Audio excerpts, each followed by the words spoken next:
Bom, antes de mais nada, comunicar que está sendo gravado, né, o evento. E aí, quem se opor à gravação, por favor, se pronunciar no chat aí que a Dani está vendo. É muito bom ter vocês aqui para esse bate-papo do comitê. E esse bate-papo vai ser entre eu, Rafael, e a minha amiga Ruth aqui. Então, eu sou a Ruth, é um prazer estar aqui com vocês. E então hoje a gente vai falar sobre esse assunto que está bombando na área de alimentos, que é a nova rotulagem. Então, ali o grupo, né? Você conhece essa legislação? Chegou a olhar ela na íntegra, né? Que são duas, uma complementa a outra. Você chegou, ouviu falar sobre ela? Você sabe como é que a sua empresa está, né? Nessa questão de estar ou não de acordo, né? Está entendendo quais são os prazos que precisa se adequar, precisa atender? Vocês estão a par disso? Bom, quem está, muito bem. Agora, quem não está, vamos tentar agora, nesse bate-papo, sanar essas principais dúvidas que envolvem o assunto. Ao final do bate-papo, gente, a gente abre para os participantes amigos que estão presentes perguntarem as suas dúvidas e tudo mais, e podem também colocar no chat aí, que a Dani tá de olho aí, pessoal. Tá? A Kelly também. Joia, então combinado, Rafael. Acho que eu posso começar perguntando, né? Qual é a maior dúvida, Rafael, afinal, até quando a gente pode estar usando esses rótulos que nós estamos usando neste momento nas empresas? É verdade, Lúcio. Questão do prazo, todo mundo quer saber. Né? As legislações, né, que estão envolvidas, que é a RDC 429 de 2020 e a IN 75 de 2020, ambos publicadas pela Anvisa, Ministério da Saúde, foram publicadas em outubro de 2020. E lá já previa a sua entrada em vigor em outubro passado, de 2022. O nosso setor de sorvete e outros gelados comestíveis, assim como a maioria dos alimentos, tinha 12 meses a partir de outubro passado, ou seja, outubro agora, de 2023, para se adequar. Existem exceções de alguns produtos com mais de 12 meses, até outubro de 2024, que estão especificados lá na legislação. Como, por exemplo, pequenas agroindústrias artesanais. Você sabe o que seria esse período de adequação e como funciona? Essa eu mais ou menos sei, Rafael. Acho que a gente pode trocar algumas figurinhas. Então, assim, o que eu, lendo a legislação e entendendo o que ela diz e participando de algumas palestras, foi entendido por mim, pela empresa, que todos os produtos, né, todos os novos produtos, ou produtos que sofreram alguma modificação no seu rótulo, após outubro de 2022, eles têm que se utilizar, sim, os rótulos sobre as novas regras, ou seja, se eu vou lançar um produto novo, ou se eu vou modificar a fórmula desse produto, eu já tenho que me adequar a essa nova legislação, usando todas as informações que constam nela, tá? Já os produtos que estão no mercado, que não sofreram nenhuma alteração até outubro de 2022 e fabricados até outubro de 2023, podem ainda utilizar o rótulo atual.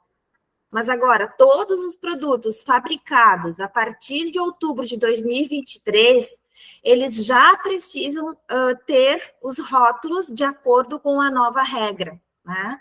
Salvo as exceções que você mencionou anteriormente.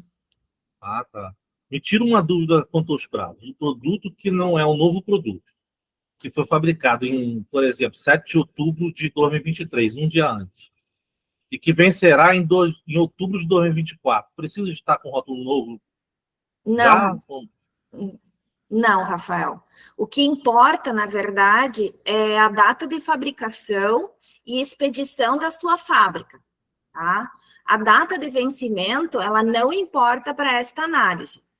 Por algum motivo, vão coexistir mais ou menos 2 modelos de rótulos no mercado, né? Da sua mesma empresa, pode ser, os ainda com a legislação vigente atual e os que já foram modificados e estão atendendo a nova legislação.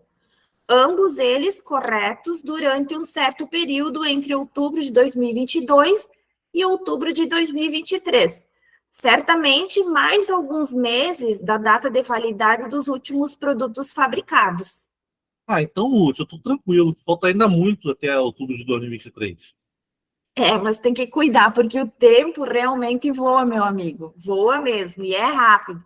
Logo, logo a gente está aí. Então, assim, além disso, todo o processo que envolve a rotulagem, em algumas empresas, pode demorar até 6 meses, porque tem todo um processo de elaboração, revisão de fórmula, daí aprovação destas fórmulas, ou se alguma fórmula já a empresa vai aproveitar para fazer alguma modificação, né? Até isso tudo estar de acordo para conseguir fazer as tabelas nutricionais, colocar as informações dos ingredientes e composições conforme a nova regra, leva um certo tempo, porque também tem que haver a aprovação da arte, do rótulo, da embalagem, até a entrega na gráfica. Ou seja, o momento realmente é agora de mergulhar nesse assunto. Verdade. Mas até a questão do planejamento de compra das embalagens e rótulo.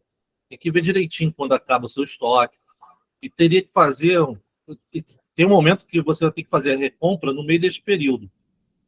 Para aproveitar e se adequar, precisa que haja um cuidado com as sobras das embalagens, as embalagens obsoletas, que vão ficar obsoletas em outubro de 2023.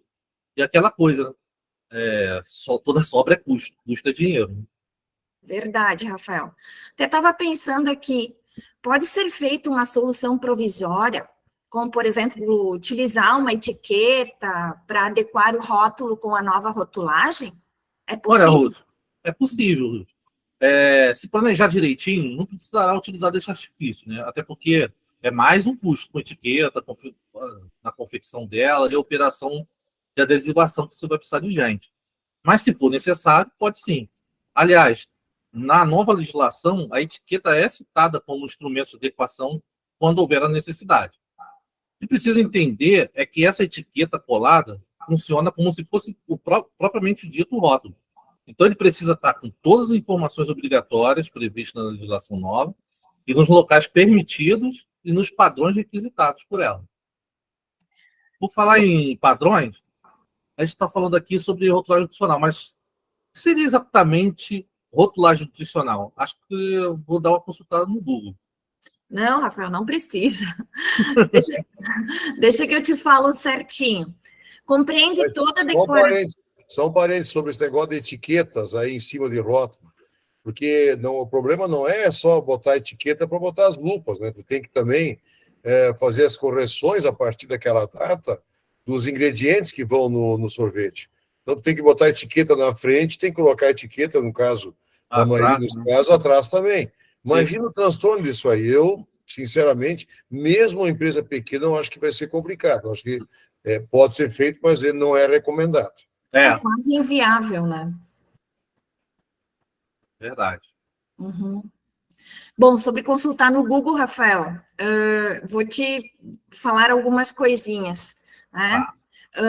A questão de compreensão de toda a declaração no rótulo do produto, com o objetivo de informar o consumidor, isso tudo tem dentro dos atributos nutricionais do alimento, também dentro da legislação. E você saberia quais seriam as declarações no rótulos? Sei não. Pode me relembrar? Claro, Rafael. Então, para que servem as amigas, né? Vamos lá, vamos se ajudar. Vale. Elas são divididas em 3 grupos, praticamente, tá? A tabela de informação nutricional velha, conhecido de roupa nova, né?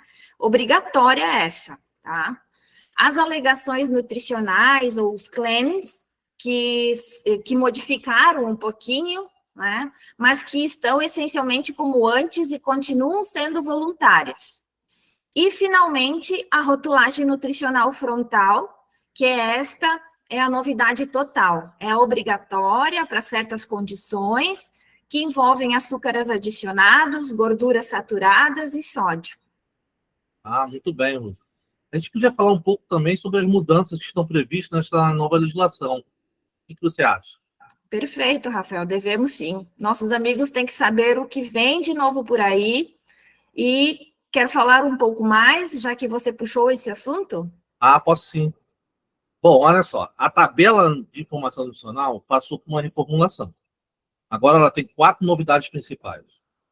Além da informação da tabela por porção, no nosso caso, o sorvete e outros gelados comestíveis de 60 gramas, é obrigatório colocar uma outra coluna, a de informação por 100 gramas também. Além disso, é preciso obrigatoriamente declarar açúcares totais e açúcares adicionados. Esses dois a mais do que já eram requisitados, né? Além daqueles nutrientes que existiam anteriormente. Outra novidade é o número de porções da embalagem, que precisa ser declarado também, e tem os seus requisitos. E outra coisa muito importante, a tabela não pode ser mais de qualquer tamanho, qualquer cor, qualquer fonte que você vai utilizar, ou tamanho de fonte também. E não pode ser... Está tudo definido. Lá está tudo padronizado na legislação, literalmente preto no branco. Tem que ser aqueles modelos. A gente até preparou os modelos aí, a Aline poderia botar para a gente, para o pessoal ver, para os nossos amigos, por favor? Sim, vou projetar aqui.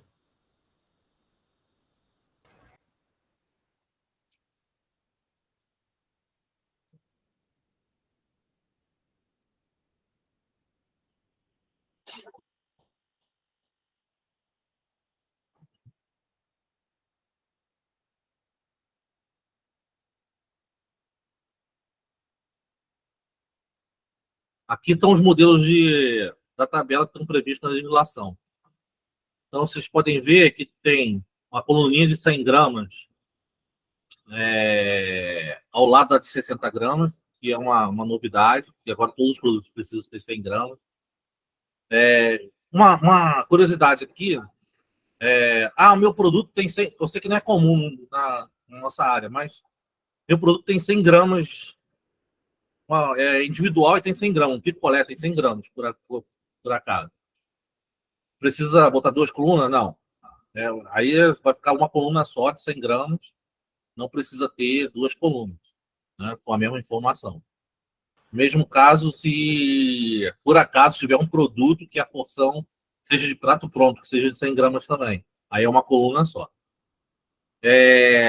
Logo abaixo ali da informação adicional, a informação de porções por embalagem, que também é uma novidade, né, da tabela. Abaixo dos carboidratos, aí, os açúcares adicionados e os açúcares totais, também é outra novidade. O rodapé é um pouquinho diferente, a frase, e a formatação tem que ser essa e não pode ser diferente, os tamanhos estão previstos, as fontes, quando você pode diminuir um pouco em função do tamanho da embalagem também está definido lá, tudo direitinho, tá? Acho que a Kelly levantou a mão. Já que a gente está falando de sorvete picolé, fala para o pessoal qual que é a porção do sorvete de picolé. Vocês sabem qual que é a porção que vai ficar? Que é a porção padrão já? A porção se mantém de 60 gramas. Mantém, né? Para picolé e sorvete, tanto faz, né? Picolé, ele entra como embalagem individual, provavelmente, né? Pelo peso. E aí a porção passa a ser a própria porção da embalagem. Então, se o picolé tiver 70 65. gramas, vai ser... É gramas ou ml? É gramas. Sempre, sorvete né? é sempre medido máximo, né? E aí, opcionalmente, você pode botar ele volumétrico, né? Colocar em litros, ml. Isso é opcional. Mas se você for fazer por essa opção, nunca pode ter mais destaque na embalagem nunca pode ser maior, com mais destaque, do que o conteúdo líquido em massa, tá? Em massa. A prioridade é massa, né? A prioridade é massa. Então, independente da massa do picolé, coloca o volume que ele tiver mesmo, a massa que ele tiver. Se for uma embalagem individual, sim. Exato. Tá? E já que tocou no assunto de conteúdo líquido, vamos fugir um pouquinho da legislação nutricional, respeitando a RDC 713 de 2022, saiu, mas não mudou a densidade específica do sorvete.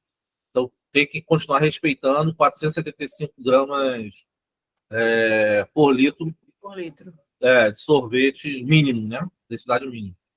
Governando. Tá? Joia. Obrigada, Rafael. Na... Então, Só uma orientaçãozinha aqui. Quem quiser fazer alguma pergunta, quiser escrever no chat, aí e não quiser falar no momento, a gente vai falando aqui no final, tá? Chegou depois. perfeito. Então, as mudanças realmente são significativas, hein, Rafael? É muita coisa que a gente tem que se adequar. Mas eu tenho uma novidade mesmo para comentar, essa tal de rotulagem nutricional frontal, mais conhecido como a lupinha, né? Que de bobinha ela não tem nada, ela traz uma informação de alerta mesmo para os nossos consumidores. Ela evidencia, né? Então, se um alimento, no nosso caso, um sorvete ou outro gelado comestível, ele possui esses percentuais maiores que os determinados. Por exemplo, para açúcares adicionados, eu vou colocar e vou declarar minha lupa, né, se os açúcares adicionados são maiores ou iguais a 15%. Já as gorduras saturadas, se elas são maiores ou iguais a 6%. E o sódio, se são maiores ou iguais a 0,6%. Isso corresponde a quê? Né? Açúcares adicionados, numa porção de 100 gramas, 15 gramas, se lá está declarando que tem 15 gramas de açúcar, eu já tenho que colocar minha lupa. Nas gorduras saturadas, se eu tiver 6 gramas na minha tabela, eu já tenho que declarar a lupa também. E o sódio, se tiver 600 ou maiores do que 600 miligramas por 100 gramas de produto, vou ter que colocar a lupa. Ou seja, dessas condições, são 3 lupas que a gente tem que declarar. Então, as rotulagens nutricionais, elas precisam entrar em tamanho padrão, proporcional ao painel principal, cores padrões com destaque, conforme a legislação nova mesmo. Aline, pode mostrar o segundo slide aí, por favor, do modelo? Até pode botar no modelo a apresentação, que eu acho que o pessoal consegue enxergar melhor. Tá, deixa eu ver aqui, só um minutinho. Ali embaixo. Gente, lá na legislação tem essa proporção que tem que ser, tá? Está lá escrito exatamente a proporção em relação ao tamanho do rótulo, né? A lupa. Esse da direita aqui, o açúcar adicionado, com certeza é o recordista aí da área de sorvete e outros gelados comestíveis. Né? Alguns têm gordura saturada também, alguns e quase zero de produtos precisa para sódio. Eles dão opções aí de como colocar os blocos, né, na horizontal, na vertical, quebrado. Mas o importante é essa proporção e as cores, né? Tem que ser essas cores, não tem opção de cor, está lá tudo definido, como é que tem que ser. E não tem jeito. Mas, assim, muita gente, eu vou fazer um parênteses aqui, muita gente me pergunta, colocar a lupa vai evidenciar o produto como um produto ruim, né, para a saúde e tudo mais. Sim, mas assim, se vocês começarem a prestar atenção no mercado, né, vocês estão vendo que está invadindo o número de produtos que estão cada vez maiores. Outubro, então, vai ter muito mais. Né? Com a lupa vai ser algo que vai ter muitos produtos. Então, comercialmente, não vai ser tão danoso assim a questão de ter a lupa. É só olhar, só um minuto, Rafael, é só olhar os ovos de Páscoa. Vocês podem observar que os ovos de Páscoa já estão infestados, né? Então, assim, observem, aqui está cheio de lupa e está vendendo, do mesmo jeito. A tendência é o consumidor se apoderar dessa informação, lógico, ele vai se apoderar, mas que ele também tem um entendimento que isso também não está matando ninguém, não é nenhum veneno também, nem nada disso. Ele vai ter uma conscientização do que tem um pouco mais de açúcar, tem um pouco mais de gordura, mas ele com certeza vai continuar consumindo os produtos que ele gosta. Aqui, Rafael, até a gente teve informações de que quando o Chile também entrou com a questão dos octógonos, né, porque lá não é lupa, é octógono, teve uma pequena queda no início, porque a população, por mais que saiba que o produto é alto em açúcar, ou é alto em gordura, ou em sódio, quando eles enxergaram os octógonos, mas lá tem mais também, é mais considerações também para essa legislação deles. O susto foi, assim, mexer um pouco com a população, mas logo depois estagnou. Na verdade, quando eu estava na comissão de rotulagem lá no comitê de rotulagem lá da Anvisa, quando a gente estava discutindo isso,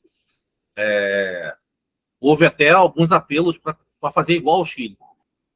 Só que o medo da Anvisa era justamente esse, porque no Chile invadiu o mercado de tanta lupa, tanto octógono, né, como você falou, que banalizou o negócio, né? Então, em alguns meses as pessoas começaram a ignorar tudo, porque tudo tinha, né? Então eles reduziram um pouco os parâmetros para poder tentar minimizar esse efeito, né? Mas só na prática agora que a gente vai ver, depois de outubro de 2023, como é que vai ficar. Exato. Aline, depois tu pode passar também o terceiro slide, por favor? Rafael, eu estava lembrando aqui que na legislação que aplicava, que ainda está em vigente, a gente ainda tem uma tolerância de mais ou menos 20% para ajudar a não cairmos em inconformidade numa eventual fiscalização. Isso se mantém nessa nova regra? Então, ela mudou um pouquinho, né? Na verdade, o que a gente tem agora que os nutrientes associados a risco de saúde, né, o valor energético, os carboidratos e açúcar, as gorduras e o sódio, eles só têm agora a tolerância de mais 20%. A régua de baixo, de menos 20%, não tem mais. Já os associados a maior proteção, proteínas, fibras alimentares, vitaminas, minerais, só tem a tolerância para baixo, de 20%. Não tem a para cima. Isso, na verdade, foi bom, né? Porque, na verdade, entendeu-se que não precisaria de tolerância de gordura para baixo, porque se você está rotulando uma certa quantidade de gordura, por exemplo, e você tem muito menos que aquela gordura, na verdade, você não está trazendo um malefício para o consumidor, né? Para a saúde dele. E a mesma coisa quando você tem, por exemplo, vitamina C, outro lado, numa quantidade, e na verdade você tem muito mais vitamina C. Isso aí você também não está causando nenhum malefício para o consumidor, porque as quantidades não são associadas a problemas de saúde. E aí a gente tem até também um modelinho aí que a Aline pode mostrar para a gente aí, resumindo isso aí. Legal.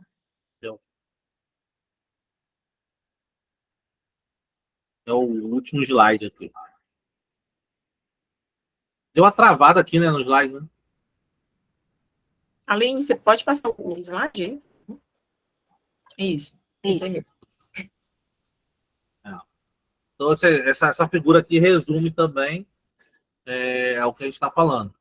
Os que não são benéficos para a saúde têm mais de 20% de tolerância. Né? E os que são benéficos para a saúde têm menos de 20%. Mas modificou um pouquinho aquela regrinha. Perfeito. E aquelas regrinhas de arredondamento? Quantidade não significante, medidas caseiras?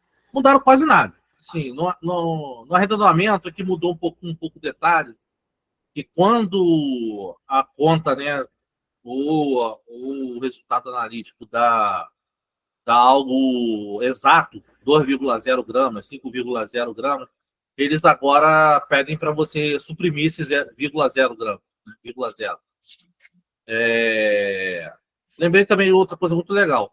Agora estão previstas algumas contrações no nome dos nutrientes, quando você precisa de uma tabela um pouco menor. Por exemplo, você pode, ao invés de usar gorduras trans, você pode botar lá GORD trans. Mas tem os padrões estabelecidos para isso.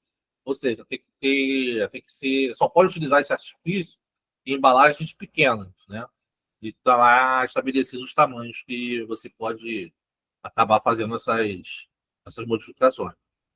Será que a gente esqueceu de alguma coisa? Estava lembrando aqui, Rafael, sobre a questão do cálculo de VD, que é o valor diário na porção comparado com os valores diários de referência, que eram os VDR, né?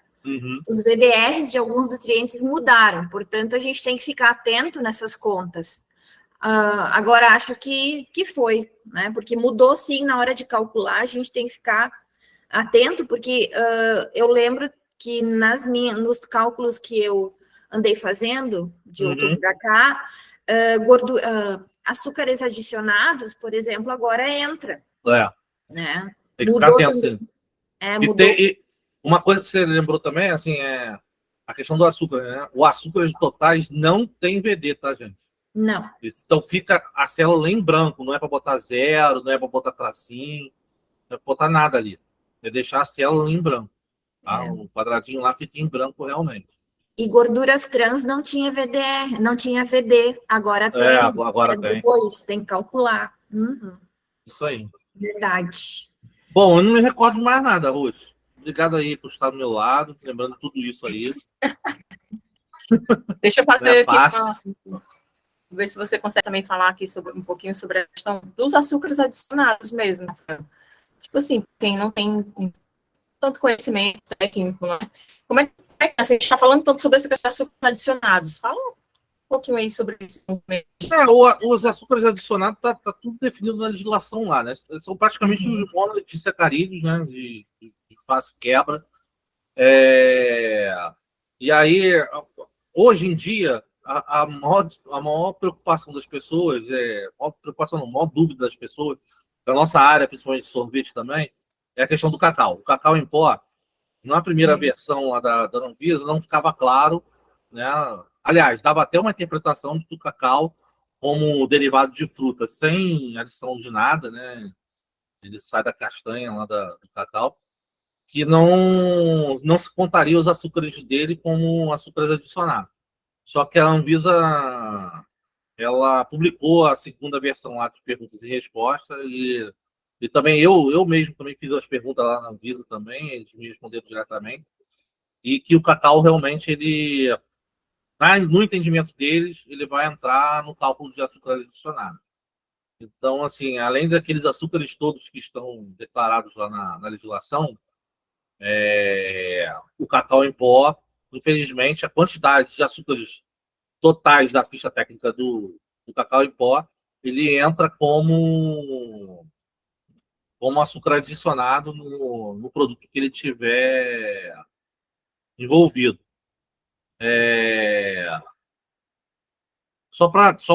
Eu vou dar uma lida aqui, só para o entendimento dos açúcares totais e açúcar adicionado na RDC 429.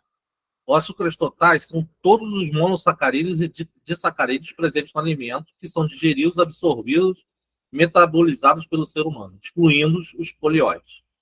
Então, poliol não entra como açúcar adicionado. Se você tiver algum poliol na tua formulação, você vai colocar ele embaixo ali dos açúcares adicionados como polióis. Polióis, tantos gramas. Tá? Porém, ele está dentro de carboidratos, na verdade, ao lado dos açúcares totais.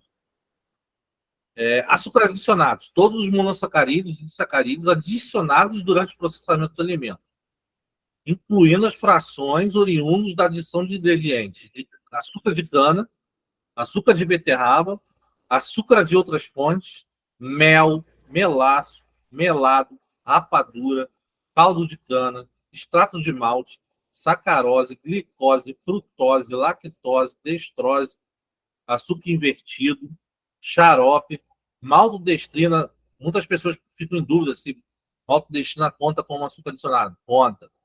Outros carboidratos hidrolisados e ingredientes com adição de qualquer um desses anteriores, com exceção dos polióis, como já foi dito. Né? Outras exceções são açúcares consumidos por fermentação, quando o produto tem alguma fermentação. Não é o caso de sorvete e outros gelados comestíveis. Açúcares oriundos de esclarecimento não enzimático. E açúcares naturalmente... Aí são os açúcares, gente, que não entram como açúcares adicionados. Os açúcares naturalmente presentes no leites e derivados e dos açúcares naturalmente presentes nos vegetais, incluindo frutas, inteiras, em pedaços, em pó desidratados, em polpas, em purês ou em sucos integrais. Então, está bem ali na RDC 429, para quem quiser olhar no artigo 3º, primeiro e segundo item, está bem discriminado. Eu estava até pensando, Rafael, que tem gente aqui no grupo que é técnico e tem gente que não, né? Que não tem esse conhecimento. A gente poderia colocar essas informações no grupo aí, essa que você está lendo, né? Para poder diferenciar o que é um monossacarídeo, um disacarídeo, né? Para que as pessoas possam, ou dizer qual é a fonte, o local que eles podem consultar também. Tá. Acho que seria interessante também, para quem não tem tanta facilidade, né? Não tem acesso a esse conhecimento. Uma coisa importante, assim, ele cita frutas, né? Uhum. Mas se a fruta tiver alguma adição de fora de açúcar, por exemplo, uma geleia da fruta, uma fruta cristalizada, aí o açúcar entra como um açúcar adicionado, tá? Ele não conta o açúcar naturalmente da fruta. Certo. Eu vou fazer uma pergunta aqui que apareceu numa outra reunião que eu estava, tá? De uma pessoa, e pode ser que seja dúvida de outra pessoa aqui também. Eu tenho um produto, por exemplo, eu uso, como é que chama? Esquimo, né? E o esquimo é industrializado, compro de um fornecedor. Eu tenho que declarar o produto e todos os ingredientes dele no rótulo. Eu tenho que fazer essa declaração, ou tem uma porcentagem, a partir de tanto por cento que eu faço isso? Tem alguma regra? Tem regra, assim, acima de 20%, quando é abaixo de 25%, quando ele representa menos de 25% da formulação, e ele não tem nenhuma função, né, específica no produto, ele não confere nenhuma função específica, aí você pode colocar ele sem abrir a formulação dele. Né? O que seria ter uma função específica? Às vezes o teu ingrediente é ele que tem ali dentro os emulsificantes, estabilizantes, que vão trazer esse equilíbrio, essa estabilidade do teu produto. Aí não importa se ele tem 10% da formulação, é ele que tem essa função. Então aí você deve abrir, né? Essa formulação dele ali dentro do entre parênteses.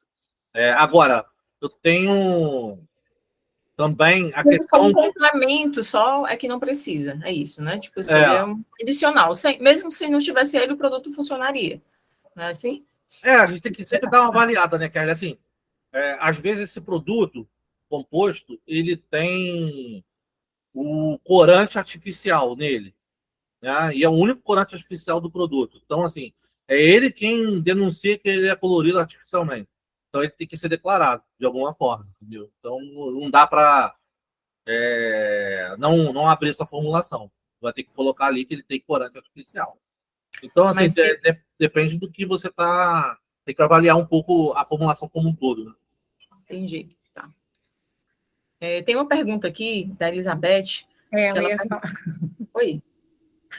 Não, eu já estava esperando para você falar. Pode falar, então.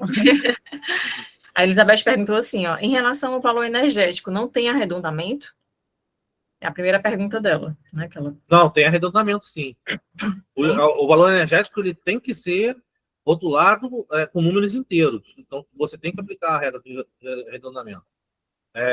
O valor energético que mudou é que a gente não tem mais quilojoule, né? A gente só tem quilocalorias. Que também, vamos combinar que quilojoule para a gente representava nada, né? Então, eu ficava imaginando o consumidor olhando aquilo ali, quilojoule. O que é aquilo ali, pelo amor de Deus? Mais um bicho de 7 cabeças para o consumidor.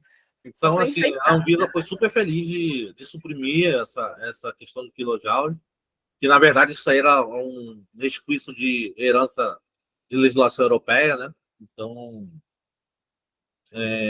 a gente acabou abolindo esse quilojoule. Mas o valor energético tem que ser arredondado conforme as regras de arredondamento. Tá?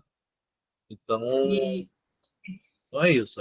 E outra pergunta que ela fez aqui também foi se... Eu acredito que a gente falou no comecinho, mas porções únicas descreve apenas 60 gramas e, entre parênteses, uma unidade?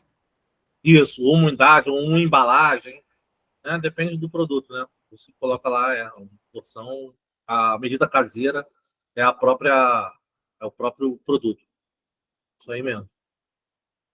Mas, por exemplo, assim, Rafael, pode ser que tenha dúvida entre alguns membros do grupo.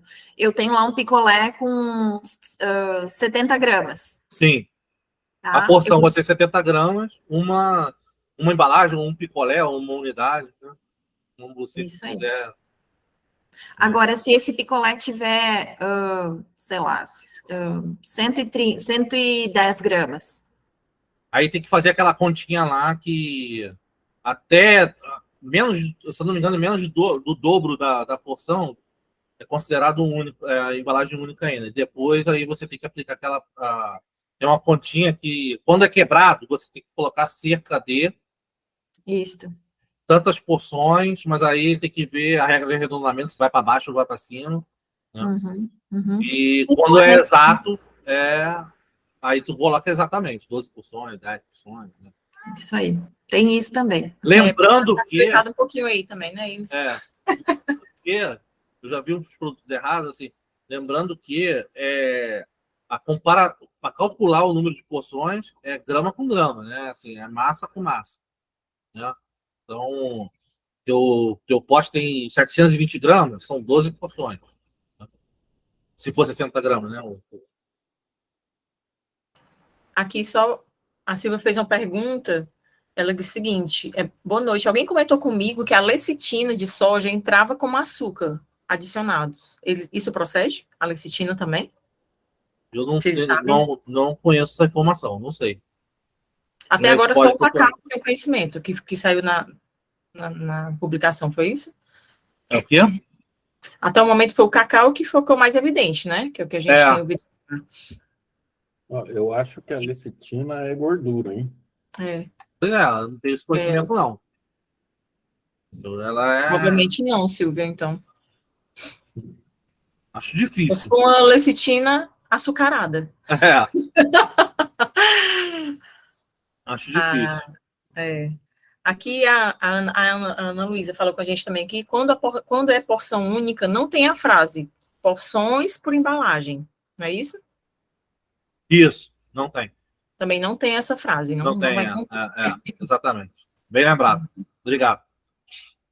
Show. Alguém quer tirar alguma dúvida também, gente? Aqui?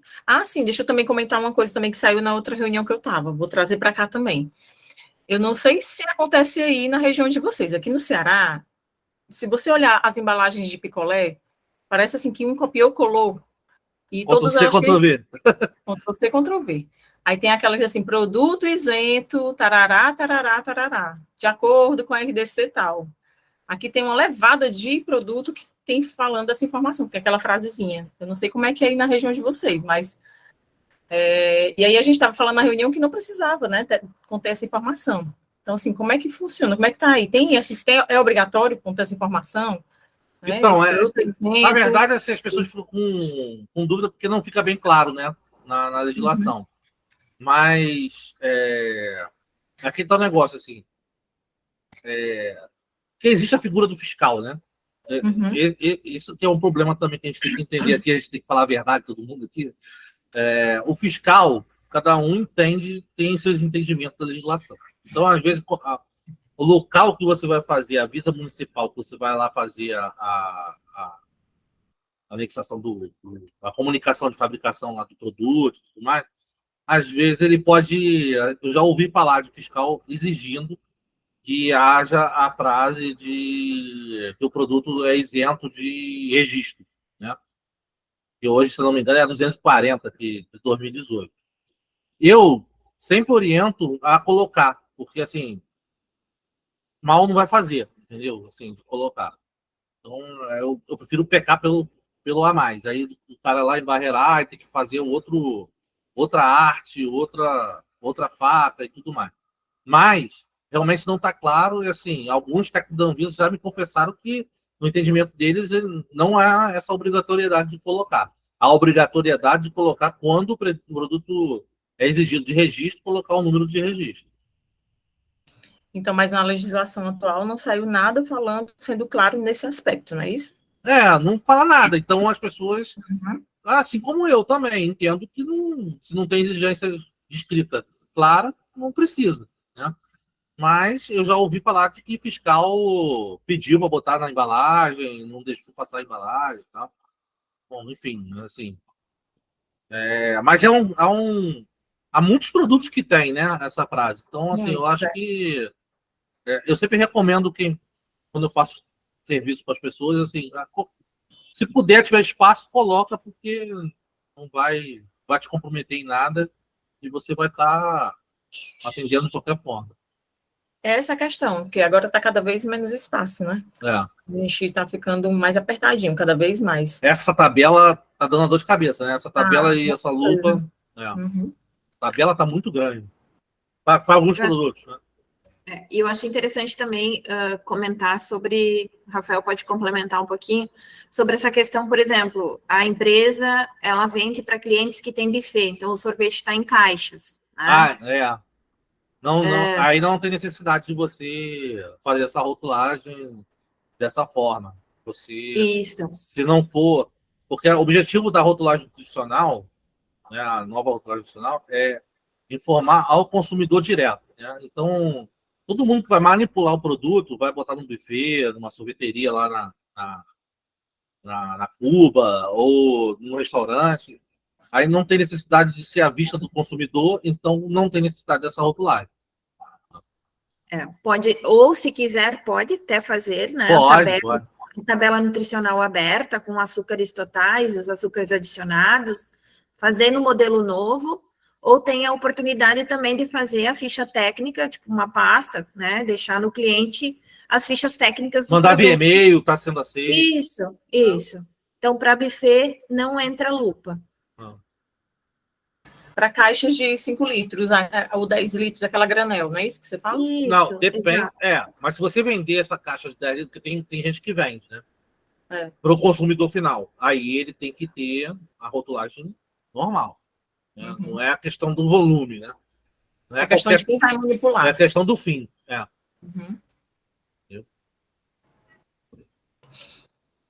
Aí a Silvia até falou aqui, né, que a questão da lecitina lá, para ela, deixou ela bem na dúvida, porque ela não considera como açúcar adicionado, e a pessoa deu essa informação. Mas assim, não faz muito sentido, né? Acho que não vai ser mesmo, não, Silvia. Até assim, a Silvia pode pedir para o fornecedor dela a ficha técnica completa. Lá vai constar se existe ou não os açúcares adicionados, mas é bem provável que não. Provavelmente é a questão da gordura saturada. Aí a Elizabeth também comenta aqui que para pote de 2 litros, ela faz a pergunta, né? Considerando a densidade mínima, na densidade da porção, seria cerca de 16 porções. Fizeram a conta? Da questão, a densidade não importa muito nisso aí, né? 2 litros, sim. 2 litros, 6 porções? 950 gramas. Considerando a densidade mínima que ela está falando? Isso, Deixa eu fazer a conta aqui. 950. 950 gramas, né? Isso. 950 gramas por 60, né?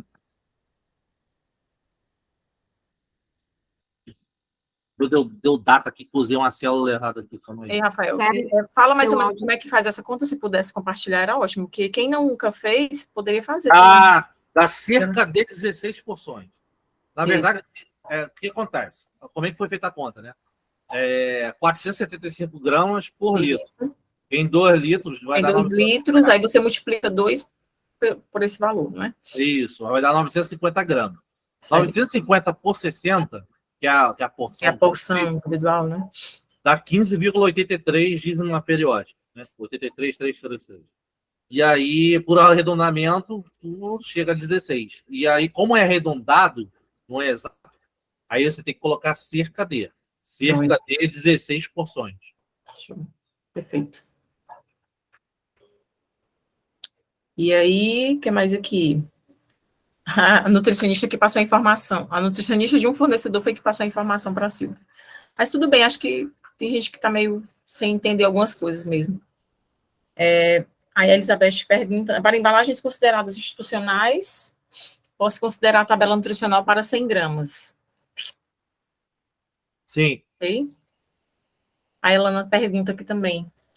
Foi falado que a lupa deve ficar frontal e quando o rótulo do produto é uma etiqueta. A localização dessa lupa fica onde? À direita, esquerda? É. Não, a lupa, ela tem que ficar na parte de cima do painel principal. Na metade superior, né? Que ele fala assim. Independente de ser rótulo, etiqueta ou qualquer outro artifício que você utilize. A questão é que ela tem que estar no painel principal, né? O painel principal do produto, e tem que estar na metade superior. Então, lá fala se é direita ou esquerda ou não, só a metade superior mesmo. Metade superior. Tá. Então você teria que colocar um adesivo. Se você usar um adesivo, teria que colocar um adesivo de lupa na frente, aí atrás teria que colocar um outro adesivo com o rótulo do produto, a rotulagem do produto. Seria assim? Se a pessoa optar por essa opção que é mais trabalhosa, né? Seria assim. Teria que pôr uma etiqueta com principalmente a tabela nutricional, né? Que com certeza vai mudar. Uhum. A gente pode até que não ser que não mude, né? Uhum. Mas... E aquela lupinha lá também tem um tamanho, tem uma gradezinha, né? Não é do tamanho que a gente quiser também, não. Nem a tabela, nem a lupa. É. E a lupa é proporcional ao tamanho da área principal, do painel principal. Isso. Joinha. Gente, tem mais alguma pergunta? Alguém quer falar mais alguma coisa? Perguntar? Eu acho que ainda vai ter bastante dúvida, né? Se existe para nós técnicos, porque a gente lê, quando vai reler, já enxerga algo diferente e já vai ler de uma forma diferente, mas tem dúvidas muito pequenininhas. Por exemplo, você pega lá, eu escutei numa outra palestra, uma colaboradora que estava lá, uma pessoa, e ela perguntou, por exemplo, assim, eu uso açúcar na minha fórmula, só que a ficha técnica do meu fornecedor não diz que ele tem açúcares adicionados. Eu tenho que declarar açúcares adicionados? Então, tipo, a pessoa, ela leu toda a legislação, mas ainda ela ficou com dúvida quanto aos açúcares adicionados. Né? Porque se você, mesmo que o teu fornecedor diga na ficha técnica que ele não adiciona açúcares, não adiciona açúcares... É você quem está adicionando. Né? Exatamente. Ele não está adicionando. Ele não está adicionando. Na ficha técnica não vai constar. Mas você vai pegar esse produto e vai adicionar no seu produto. Então, é um açúcar adicionado. E isso é para sacarose, isso é para glicose, isso é para malte e assim por diante. Eu vi aqui uma pergunta aqui do napolitano, que são 3 sabores, como é que ficaria? Não, a tabela nutricional, o produto é um só. Né? Você não tem 3 produtos ali. O produto é um só, napolitano, e você vai fazer uma tabela nutricional correspondente ao que tem de carboidrato naquilo tudo ali, naquela mistura de sabores, o que tem de gordura totais naquela mistura de sabores, o que tem de açúcar adicionado naquela mistura de sabores. Como se fosse tudo uma fórmula só, não é isso? Como se fosse uma fórmula só. Proporcionalmente, aí você vai fazer os cálculos proporcionalmente, lógico. Mas eu já vi algumas embalagens já nesse novo modelo e várias vezes, tá? Tipo assim, a embalagem só e tem lá, é um biscoito, sei lá, e tem o rótulo do flocos, do morango e chocolate, tudo numa embalagem só. Eu achei isso muito comum agora, tipo de estar vendo com muita frequência, né? De aproveitar uma embalagem para uso 3 sabores diferentes. Não, aí quando você tem 3 produtos ali dentro, né? Igual caixa de bombom, né? Isso. Aí é uma... 3 biscoitos de morango, 3 de chocolate e 3 de flor. Mas aí são 3 produtos diferentes, realmente. É diferente do sorvete agora que a gente está falando, né? Alguém levantou a mão aí, o Marcos, mas alguém. Tem uma pergunta da Silvia antes, falando sobre os alergênicos, acho que não foi respondida. Dá uma olhadinha aí, Kelly, por favor. Em relação aos alergênicos, a frase pode conter, no caso, só coloco se tiver programa de controle de alergênicos. Isso aí é polêmico, viu, Silvio? Não, na verdade, assim, as tuas fichas técnicas geralmente vão vir escrito que ou contém derivado, ou pode conter. Se o teu produto Se você está utilizando uma matéria-prima que pode conter, o teu produto, por associação, acaba sendo que pode conter também, né? Então, o certo é você declarar que pode conter. Agora, existe sempre aquela questão de quantidade e tudo mais, mas assim, a legislação brasileira, ela não tem os limites, né, de alérgeno. Então, é qualitativo, é ter ou não ter, né? Então, por isso que tem essas questões aí de contém ou pode conter. Então, é bom você reproduzir o que está na ficha técnica das tuas matérias-primas. É o que você fica mais coberto. Agora, você colocar que não contém, por exemplo, não contém glúten, lactose, por exemplo, não contém. Eu tenho que provar, está tudo bem se eu colocar, como é que é? Então, não contém glúten, é aquela questão, se pegar a fiscalização e fizer o teste e conter, você vai ser autuado. Né? E a lactose também tem lá um limite, que eu não lembro de cabeça, muito número, mas tem um limite lá abaixo que você pode ser considerado como não contém e tem que respeitar esse limite. Mas no nosso caso, geralmente tem lactose, né? No sorvete, se tratando do sorvete de base leite. Tem também um assunto, eu até comentei com o Rafael, mas a gente não chegou a olhar para isso. Não sei se alguém tem algum conhecimento mais profundo sobre isso, ou se a gente vai falar depois sobre isso, né, Rafael? Que é muita coisa, é sobre os transgênicos, não é? A gente até pode comentar que tem um símbolozinho aí do transgênico rolando aí em algumas embalagens, que é um Tzinho amarelo. E aí a gente também diz que na verdade, é outra coisa que está na informação. É outro assunto. Que não é a Anvisa, isso aí, não é isso? Eu acho que depende do que é. Mas, assim, o milho, eu acho que é essencialmente que a gente usa, acho que é mapa, né? Eu não lembro de cabeça, mas, assim, a lei que tem, ela diz que quando você utiliza, a lei brasileira hoje, né? Atualmente, ela diz que quando você usa qualquer produto que tenha transgenia, né, que seja transgênico, você tem que comunicar no rótulo. Então, o certo é comunicar. Né? Existem projetos de lei que estão pedindo para mudar essa legislação,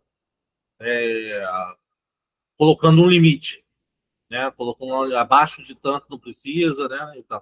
Mas isso ainda não foi publicado. A lei vigente hoje colocou um produto que você tem, um ingrediente, um produto que tem algum transgênico, você tem que comunicar no rótulo que é transgênico. E assim, praticamente todos os xaropes de milho que a gente tem no Brasil são feitos de milho transgênico. Né? Então, assim, uma enormidade de produtos que utilizam produto transgênico aí e que não comunicam. Né? E existe a questão, deveria comunicar, mas existe essa questão comercial, que ninguém quer colocar aquele triângulozinho amarelo chamando a atenção, né, de que aquele produto é transgênico, e quanto muitos cientistas, muita gente não enxerga isso como um problema, né, o produto ser transgênico. Né? Então, há muita discussão sobre o assunto, mas a legislação hoje é para você comunicar. Tá. O Martinho quer falar? Kelly, tem gente com a mão levantada, eu também, mas tem mais gente com a mão levantada, quem sabe você verifica aí na... Nossa, gente, como é que eu vejo aqui? Na verdade, era a Elizabeth que estava... Era. Isso. Ela já levantou novamente. Você quer falar, Elizabeth? Pode ficar à vontade aqui. Boa noite, quero sim. Boa noite. Boa noite. Boa noite. Quando a gente está falando em relação a pode conter e contém, me corrija se eu estiver errada. O que eu estou considerando? Eu estou considerando que pode conter uma contaminação por contaminação cruzada. Por exemplo, eu trabalho com sorvetes especificamente na linha de picolé, tá? Eu trabalho com leite à base de produtos lácteos, então, automaticamente, ele vai ter a lactose, mas em virtude de alguns produtos, por não ter uma linha dedicada, eu posso ter produtos, no caso, por contaminação cruzada de glúten.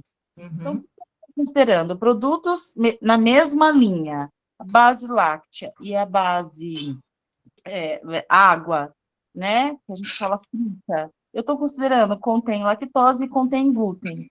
E na minha descrição dos alergênicos, eu considero o que contém real, né, em relação ao sabor específico, e quando se trata, eu não tenho uma linha dedicada, hoje eu não tenho um kit para fazer análise de SWAB para ver se tem residual de glúten, enfim. Então, eu estou considerando em todas as minhas embalagens, por se tratar de ou intolerância, ou mais especificamente de alergia, porque quem contém um tipo de intolerância, no caso, melhor ainda dizendo, alergia, é inerente à questão da porção. Então, se eu tiver um produto que tem 0,001 ppm a 1 ppm, ela pode ter uma reação alérgica. Então, nas minhas embalagens, tecnicamente, eu estou considerando, por não conter uma linha dedicada, contém lactose e contém glúten.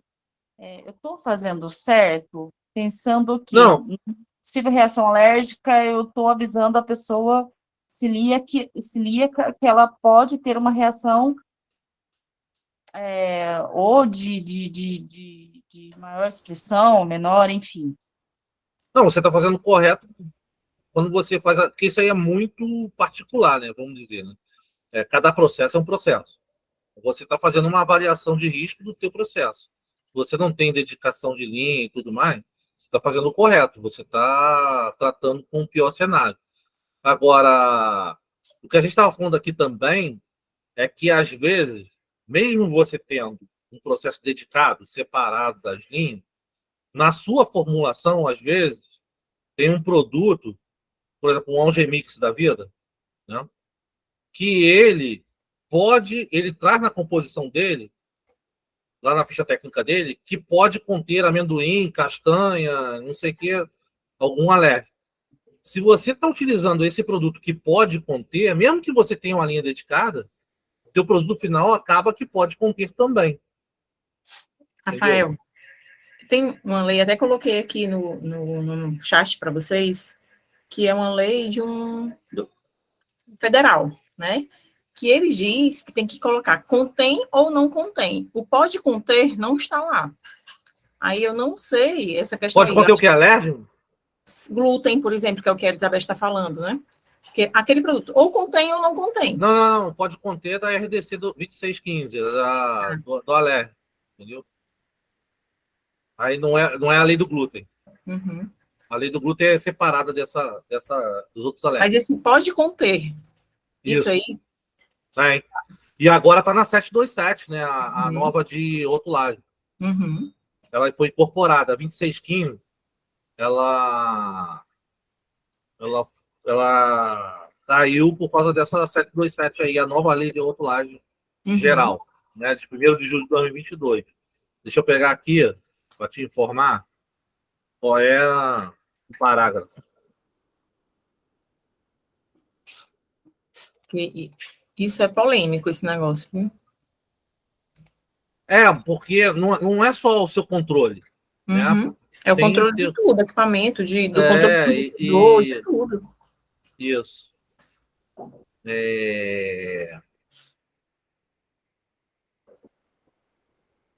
Então, é o artigo 14. Seção 4, artigo 14 da RDC 727. Tu tem como colocar no chat aí? Vamos aí. Copiar.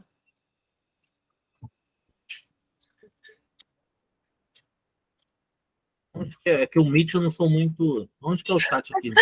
Do lado dos bonequinhos tem uma janelinha aqui, lá embaixo. Tô vendo. Apresentar agora. Deixa eu botar aqui, RDC 727 de 22. São 4.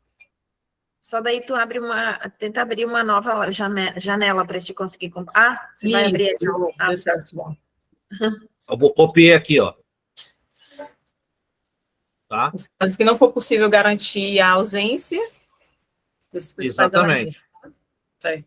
E muitas das vezes no nosso produto é comum, tá? Em alguns algemix, algumas bases, pós, de ter lá na ficha técnica lá o pode conter, contém derivado de leite de soja, muitos têm derivado de soja.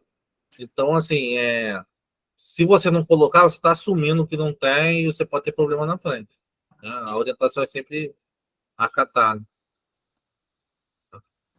Seu Marco tinha levantado a mão antes, quer falar alguma coisa?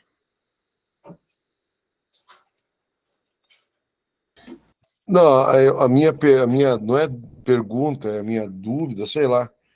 Eu fico pensando o seguinte: quanta coisa que agora vai mudar, quantas assim, é uma enxurrada de conceitos, de leis, de critérios, de normas. Eu fico imaginando, será mesmo que a Anvisa vai exigir o cumprimento dessa data de outubro aí desse ano para implementar isso aí? Eu fico me perguntando, é muito complexo isso aí, é muito complexo. O que eu tenho... Eu sei que isso já vem de mais tempo, não é de agora, mas como todo bom brasileiro, né, deixa até o último ano para começar a implementar as novas regras, né? E aí eu também pergunto, e essas empresas que já estão botando no mercado a rotulagem de forma errada, como é que a vigilância vai proceder nesses casos? Então, vai ser um negócio desleal, sabe? Vai ter a empresa que vai cumprir a legislação, vai botar a lupa no lugar certo, vai informar isso tudo que vocês estão falando aí, e vai ter as outras empresas que vão colar e copiar, né? Copiar e colar. E como é que fica isso? A informação Qual é a opinião que eu de tenho... vocês? A Anvisa vai ter estrutura para fazer alguma coisa para barrar esse movimento errado aí que pode surgir aí? Então, assim, o que eu tenho de informação da Anvisa é que eles não vão afrouxar com a data, né? Eles não vão adiar essa data porque eles já vêm fazendo todo um trabalho junto das associações, da BIA, né, daquele comitê rotulagem lá, do Olho na Lupa, de conscientização, e tiveram 2 anos para poder planejar isso, e eles não pretendem, pelo menos até uns 15 dias atrás, que eu conversei lá com o pessoal, eles não tinham nenhuma intenção de... que até o pessoal de padaria estava muito... mandaram ofício, né, estão se organizando e tudo, só que eles não acataram os ofícios do pessoal das padarias. E aí, eu acho que a data vai se manter, tá, Marte? O que está de errado aí, de rótulos errados e tudo mais, quando eles estão com o seguinte pensamento: quando existe a possibilidade de orientação, né, de conversar aí, muda, que está errado, eles vão fazer. Mas após outubro de 2023, eu acho que eles vão intensificar a questão de olhar e fazer autuação depois a reincidência, né? E a primeira autuação, provavelmente, eles vão pedir para mudar, né? Vão dar um prazo. Geralmente, hoje é de 30 a 45 dias. Eles dão, e o prazo para a pessoa mudar o rótulo e botar na rua o rótulo acertado. Mas o que eu sei, que eu estou sabendo, é que a Anvisa, o Ministério da Saúde, está colocando dinheiro nas visas estaduais e nas municipais para fazer uma certa campanha para a rotulagem nova, né? Então, eles vão intensificar um pouco a fiscalização. Mas eu acho que isso vai ser no primeiro momento, assim, nos primeiros 6 meses, depois vai cair na fiscalização normal, né? Que acontece já com a rotulagem antiga. Eu posso contribuir com com o que eu tenho na prática com a nossa vigilância, tá? Uhum. Por exemplo, assim, quando a gente entrou com os rótulos novos de produto agora, é obrigatoriedade de todas as empresas fazer o registro de dispensa de registro na vigilância. Sim. Né? E o que a nossa vigilância está pedindo? Eles já começaram o ano passado, eles pedem para a gente encaminhar uma cópia do croquis do seu layout da rotulagem. Então, lá eles já fazem uma avaliação se o teu rótulo atende à nova legislação. Eu acredito que se tem alguma consideração, né, eles vão apontar nesse momento. Sim. Eles me falaram que se tivesse alguma divergência, eles iam apontar. Então, ali eles já fazem um filtro, né? Eles não vão liberar o rótulo que está em desacordo, mas isso é a Vigilância Sanitária de Lajeado, Rio Grande do Sul, que está fazendo. Agora, as outras vigilâncias sanitárias, acho que é uma questão de técnicos e do entendimento dos técnicos. É isso aí. Nem todos estão alinhados, a gente sabe disso. Nem todos sabem, né, interpretar ainda. É. Então, vai ser muito caso a caso, sabe? Assim, as coisas vão acontecer como acontece sempre aqui na mudança. Porque se mudar, você vai ter que mudar 100% dos seus rótulos. 100% dos rótulos você vai ter que pedir a dispensa novamente. Então, você vai ter que anexar o croquis, né, do seu rótulo para eles fazerem a aprovação ou não. Sim. Então, antes de mandar rodar na gráfica, manda para eles dão um ok, você roda depois. É a saída mais certeira. Isso aí mesmo. Já reduz algum erro, não é? Que tenha. Algum impacto que tenha. Exato. Porque como o Martinho está falando, é tanta coisa que acho que nem os fiscais de lá sabem o que tem que fazer. Ó, e vendendo meu peixe da Dani, aí, ó. Né? Quem precisar de ajuda para fazer rotulagem, a gente também oferece serviço aí a Dantas, tá? Quem precisar de apoio, alguma coisa assim. Gente, tem mais alguma dúvida, alguma coisa que vocês querem compartilhar? Alguma experiência também, que a gente aprende também aqui, né? Joia. Obrigada, Martin. Obrigado, Martin. Alguém quer contribuir com mais alguma coisa? Tá tudo bem? A Lilian. Então, pessoal, eu gostaria de perguntar sobre a ajuda que o Rafael falou, que vocês oferecem esse serviço, como que funciona a ajuda para realizar a rotulagem, né? Então, assim, depois a Dani entra em contato contigo e a gente conversa para entender quais são suas necessidades, porque tem alguns serviços que a gente faz de adequação só da tabela, tem outros que a gente calcula, tem outros que a gente não faz nada. Então, cada empresa tem as suas necessidades. A gente conversa contigo depois ali. A Dani entra em contato. Eu estou passando aí no chat o nosso telefone e o nosso contato é o WhatsApp, daí vocês podem entrar em contato com a gente. Joia, gente. Mais alguma coisa que a gente pode contribuir? Então, desde já, obrigada, Ruth. Obrigada, viu? Foi um prazer meu estar com o Rafael, auxiliar nesse momento, e eu aprender também, porque a gente sempre aprende com vocês. Com certeza. Todo mundo aprende. Todo mundo aprende. Em tudo que a gente vai falando, alguma coisinha você vai contribuindo para o teu aprendizado, né? E vai acendendo, né, algumas coisas. Os faróis. Vai, sim. E Rafael também, brigadão mesmo aí, viu, pela contribuição. A gente, e essa é só a primeira, tá, gente? Primeira live aí de várias que a gente vai fazer. Então, estejam conosco, a gente vai estar entrando em contato com fornecedores aí também, para também estar ajudando a gente nesses próximos movimentos de trazer conhecimento, que é o que a gente precisa, né? Acho que todo mundo aqui se dando as mãos e a gente trazendo a questão do conhecimento fica bom para todo, né? Para toda a categoria do sorvete aqui. Tá bom? Obrigado, tá, Ruth? Tá do meu lado aí. A Dani, a Kelly aí nos bastidores. A Aline.